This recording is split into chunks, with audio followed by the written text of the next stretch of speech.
E hoje é mais um dia de a gramática da língua de Eulália. No vídeo de hoje eu vou falar sobre arcaísmos e também trazer algumas informações complementares do vídeo anterior. Então, se você quer saber mais, fique comigo e vamos nessa!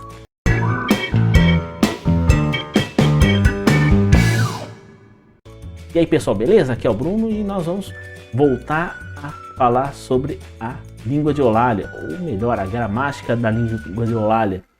Então eu vou aqui para minha telinha de conteúdo e nós vamos completar algumas informações que eu disse no vídeo anterior que acabei não trazendo.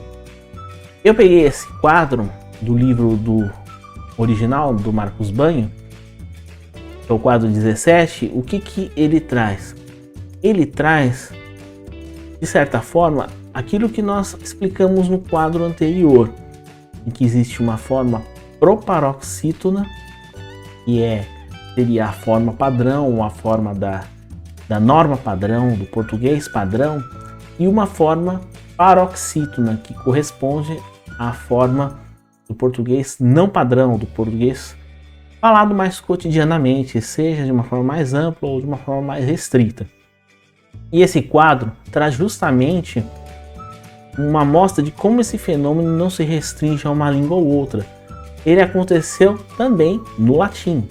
O latim, como a gente já disse várias vezes, é uma língua que originou tantas outras, como o português, o francês, o italiano, o espanhol. Então, a partir da evolução do latim é que temos as línguas que conhecemos hoje. Por exemplo, de algumas palavras do latim surgiram outras do português. Essas palavras latinas tinham uma forma mais complexa, no caso eram proparoxítonas, e quando elas se transformaram até chegar ao português, elas se simplificaram e se tornaram paroxítonas. Então aqui pegamos alguns exemplos.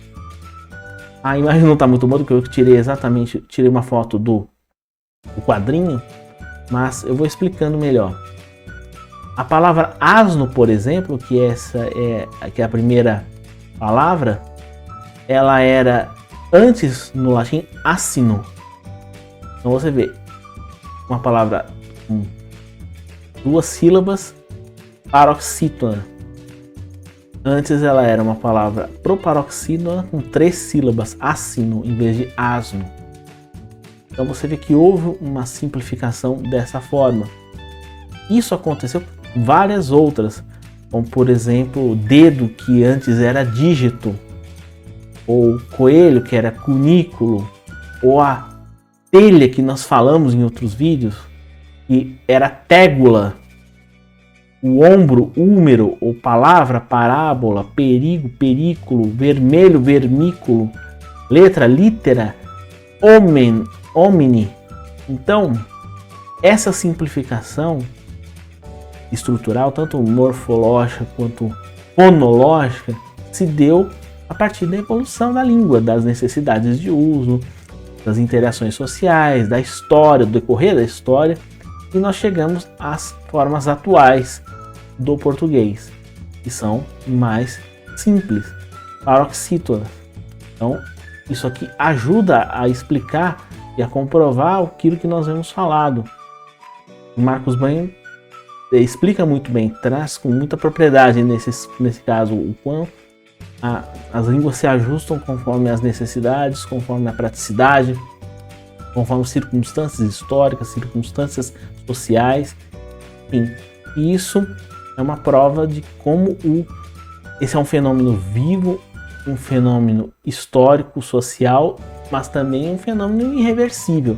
As línguas mudam porque são fenômenos da sociedade, fenômenos humanos, são produtos humanos e, como tais, eles também estão suscetíveis à própria transformação da sociedade. Agora, passada essa parte, adendo, vamos considerar, adendo ao vídeo anterior, vamos falar do tema mais atual, que são os arcaísmos. Ficou uma situação contrastante, eu vou falar um tema novo, mas falando de coisa velha. Eu vou explicar. O que é um arcaísmo? São variações de palavras que a norma padrão considera antigas ou ultrapassadas. Como já disse, e esse tema também tem a ver com a evolução das línguas. Várias palavras do nosso vocabulário tiveram formas diferentes daquelas que nós utilizamos hoje. E é muito comum, principalmente em algumas regiões do Brasil, principalmente no interior, nós percebemos a existência dessas formas mais antigas de algumas palavras. Não são mais faladas corriqueiramente e nem mais são consideradas padrão, mas elas já foram o padrão um dia. Quais palavras são essas? E nós temos os exemplos: abastar, alimpar, aquentar, arrodear, ajuntar, alumiar, arreciar, assentar, alembrar. Esse é o mais comum, o uso de alembrar em vez de lembrar. Amostrar, arrenegar, assoprar. Esse também é extremamente comum, e muitas vezes a gente usa a palavra assoprar, mas nós já temos a forma soprar, que é a mesma coisa. A levantar, a queixar, a reparar, a voar. Também é extremamente comum, a gente vê muito, principalmente em algumas formas assim, mais do interior, de pessoas mais idosas, mais simples. Então, essa convivência entre formas antigas com formas novas é muito comum, especialmente nessas variantes que eu citei aqui. E essas formas mais antigas são chamadas de arcaísmos. Temos aqui com outros exemplos, mas eu quero citar, como eu falei no vídeo anterior sobre o Adoniran Barbosa.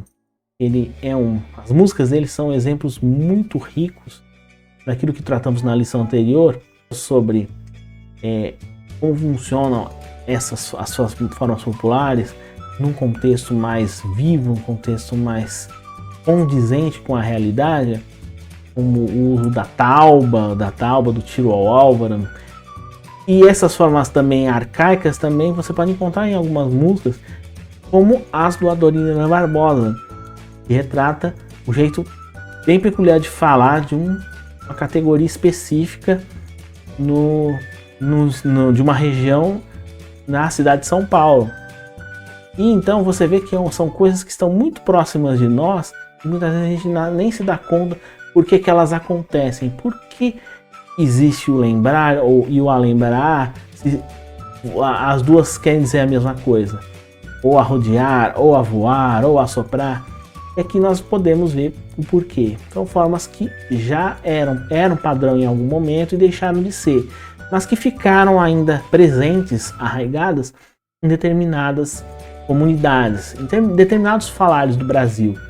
Então é importante que a gente esteja atento a essas peculiaridades, porque a língua, como eu já disse, é um fenômeno muito mais complexo do que o que a gente costuma ver nos livros. E mais um arcaísmo: entom-se, depois, escutar, uso da preposição em para reger verbos em movimento, como eu vou em casa em vez de ir a casa, coisa que nós não usamos corriqueiramente. A gente não vou a casa, a gente vai vou em casa, mas essa forma é considerada um arcaísmo, mas ela é mais comum do que a forma padrão, muito mais comum. O uso da preposição de para reger o verbo chamar, ele me chamou de ignorante, também é muito mais comum do que o padrão. E o uso do gerúndio: estou falando com você.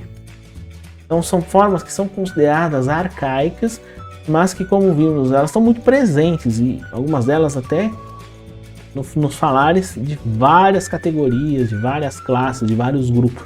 Então não ficando restritos apenas a uma comunidade específica do interior, ou apenas os idosos, ou apenas os mais simples da zona rural. Enfim, a gente vê que é um fenômeno muito mais presente, muito mais complexo, e a gente precisa conhecer, tanto como tantos outros. Então aqui fica mais uma lição para nós, e que a gramática da língua de Eulalia trouxe para a gente hoje. Bom, e esse foi mais um vídeo da Gramática da Língua de Eulalia, esse livrinho que já tem rendido várias aulas, vários vídeos interessantes. Espero que vocês continuem a apreciar o conteúdo que eu estou trazendo aqui no canal com base nesse livro e tantos outros que eu pretendo trazer para vocês ao longo dos próximos vídeos. Então eu já vou deixar aqui aquele recado básico. Se você está gostando da série e dos vídeos que têm sido feitos aqui, que eu tenho produzido, então me faça um favor, você me ajude com seu comentário, com a sua curtida, assim, não deixe de dar sua curtida, ou seu like, o seu joinha, para você poder engajar o vídeo e ele poder ser distribuído para outras pessoas e também para você ter os vídeos desse canal recomendados e para você ficar mais fácil de ver. E também de você se inscrever no canal e de ativar as notificações para você acompanhar as novidades assim que elas forem surgindo.